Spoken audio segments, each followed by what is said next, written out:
Olá, meu amigo, olá, minha amiga, muito bem, estamos aqui. Meu nome é Edson Knipp, professor de Direito Processual Penal. Seja bem-vindo, prazer tê-lo aqui na nossa unidade para falarmos a respeito de apelação. Então, continuar com as hipóteses de cabimento, dessa vez já no artigo 593, inciso 3º, que fala a respeito do júri, né? Que fala a respeito do júri, apelação específica em relação ao júri. Veja só. O que nós temos aqui? No 593.3, como já disse, a aplicação disso é restrita ao júri. Só tem uma observação quanto a isso. Restrita ao júri ao final da segunda fase. Ao final da segunda fase. Se for ao final da primeira fase, também é possível, dependendo do caso concreto, interpor apelação. Também é possível, dependendo do caso concreto, interpor apelação. Só que o fundamento não é o 593 ao final da primeira fase. O fundamento será o 416. Para falarmos do 593.3, aqui você tem então apelação cabível ao final da segunda fase do procedimento do júri. Guarda isso. E aí você encontra 4 hipóteses, 4 possibilidades que são relacionadas ao artigo 593, inciso 3º do Código de Processo Penal. Vamos lá então? Primeira possibilidade, se ocorrer nulidade posterior à pronúncia. Se ocorrer nulidade posterior à pronúncia. Veja só, caberá aqui apelação se houver uma nulidade depois da pronúncia. Vamos apenas nos situar para essa matéria ficar mais clara para você não ter erro em relação a esse ponto. Presta bastante atenção no seguinte, a pronúncia ela fecha a primeira fase, não é isso? Ela fecha a primeira fase. Se fala aqui nulidade posterior à pronúncia, significa que nós já estamos na segunda fase. Então, para simplificar para você, caberá apelação se houver nulidade que tenha ocorrido na segunda fase do procedimento. Na segunda fase do procedimento. Apelação é essa que somente será interposta ao final do procedimento. Mas eu posso pensar em nulidade, por exemplo, na fase de preparação. Posso pensar, por exemplo, em nulidade durante a sessão plenária.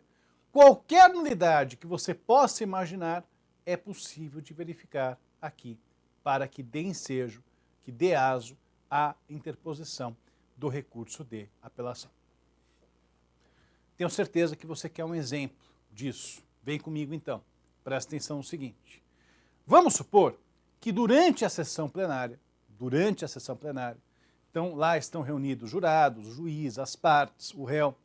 Durante a sessão plenária, uma das partes, ou acusação, ou defesa, exiba para o jurado um documento que não havia sido juntado aos autos. Então, seja acusação, seja defesa, não importa, exiba para os jurados um documento que não havia sido juntado aos autos. Isso traz surpresa para a outra parte.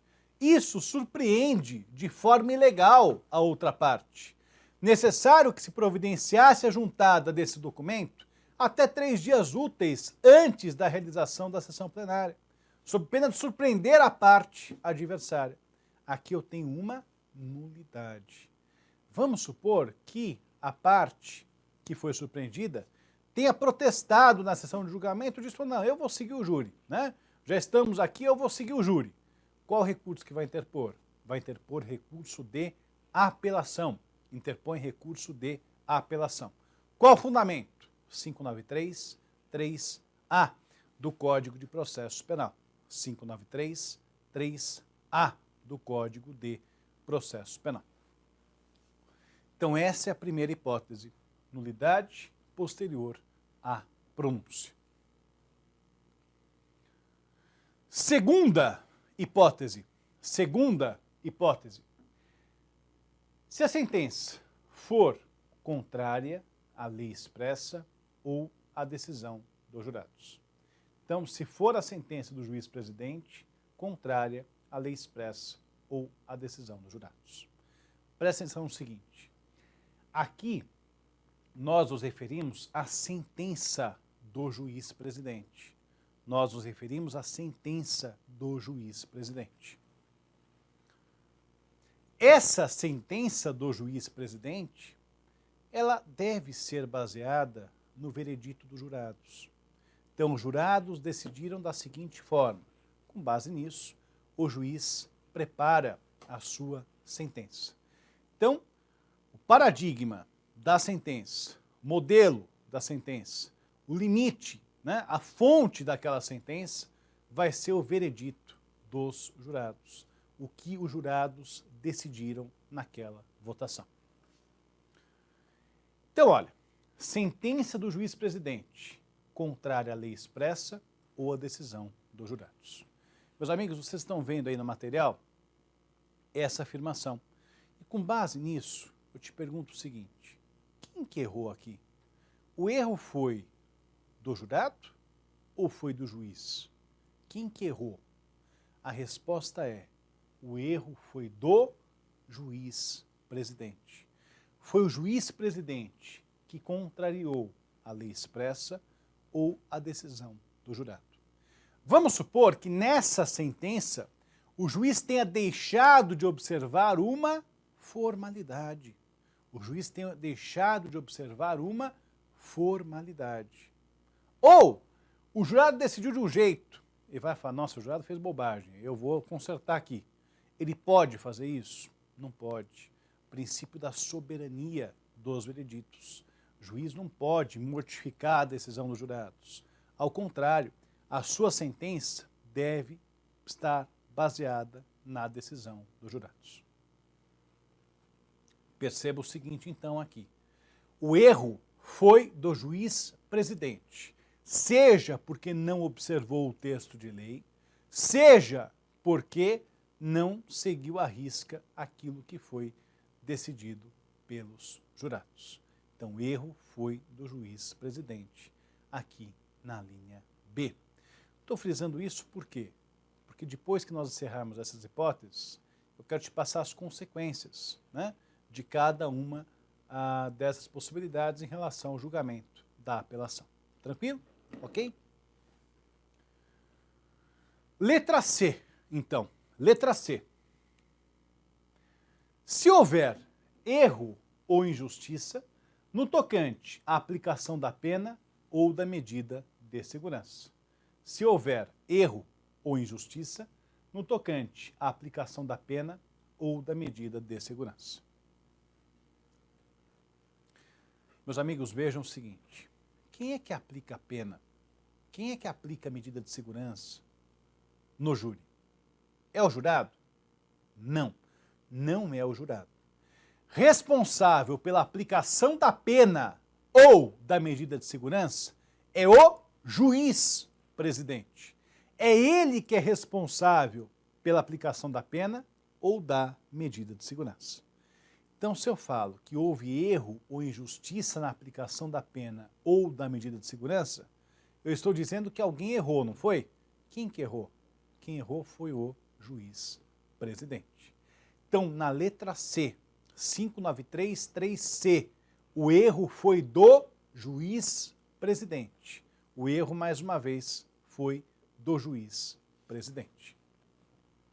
Seja porque não aplicou bem a pena. Você lembra que a aplicação da pena deve respeitar o artigo 68 do Código Penal. O artigo 68 do Código Penal fala a respeito do sistema trifásico de aplicação da pena, não é isso? Artigo 68, sistema trifásico. Vamos supor que o juiz não tenha observado o sistema trifásico. Nesse caso, haverá erro ou injustiça no tocante à aplicação da pena ou da medida de segurança. De qualquer modo, o erro aqui foi do juiz-presidente. Então, aqui nós temos essa possibilidade para trazer para você. Bem? Última hipótese. Se for a decisão dos jurados manifestamente contrária à prova dos autos. Opa, aqui mudou, hein? Se for a decisão dos jurados manifestamente contrária à prova dos autos. Quem que errou aqui na letra D? Quem errou foi o jurado. O jurado viajou aqui na hora de decidir, né? Não mandou bem o jurado na hora de decidir. Votou errado, não é isso? A prova era toda para a absolvição. Tudo para a absolvição. Prova horrorosa para condenar o réu. O jurado vai lá e faz o quê? Condena. A decisão que ele tomou, o veredito que ele prolatou, foi completamente desviado, foi completamente afastado, foi manifestamente contrário à prova dos autos. A prova dos autos indicava por um caminho e ele seguiu por outro caminho. Logo, o erro aqui foi do jurado. Por decisão manifestamente contrária à prova dos autos, nós vamos entender como aquela decisão impossível de ser tomada, sem nenhuma base, sem nenhum amparo, sem nenhuma sustentação probatória. É isso que você entende como decisão manifestamente contrária à prova dos autos. É esse caminho que você segue para falar a respeito disso. Então aqui o erro foi do jurado.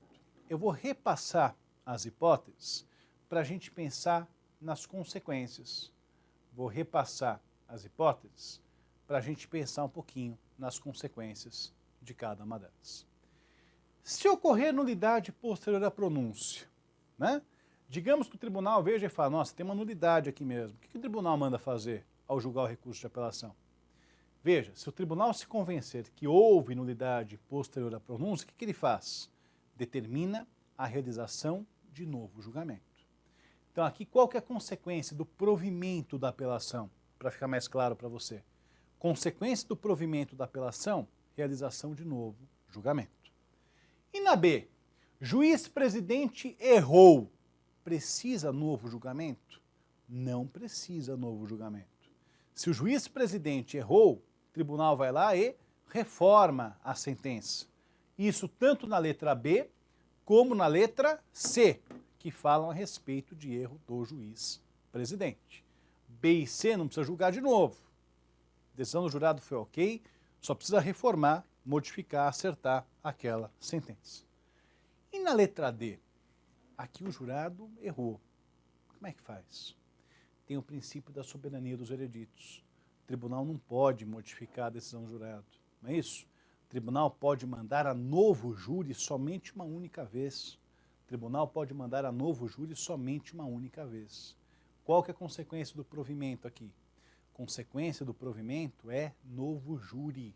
Olha só, o tribunal lê o processo, os desembargadores leem o processo e falam, ó, o jurado aqui viajou, né? Bobagem o que ele fez. Pode modificar? Não pode. Vai mandar realizar um novo julgamento. Aplicação do quê? Soberania dos vereditos. Vamos para a questãozinha então? Ministério Público Santa Catarina 2013, promotor de justiça. Segundo o Código de Processo Penal, caberá apelação no prazo de 5 dias nas situações seguintes do rito do júri, exceto quando proferida a decisão que pronunciar o réu. Está aqui de cara, ó. Se pronunciou o réu, cabe reze, não cabe apelação. As demais hipóteses, decisão dos jurados manifestamente contrária, sentença contrária à lei ou decisão dos jurados, erro e injustiça no tocante à aplicação da pena de segurança, cabe apelação. Mas na letra A, não. Pronúncia cabe reze. Então mandou marcar exceto a letra A. Da pronúncia cabe reze. Legal? Perfeito? Então foi isso, meus amigos. Veja só. Tema importante, leia o código, leia o 5933 para você aprofundar o que nós vimos aqui. Perfeito? Até a próxima. Muito obrigado pela atenção.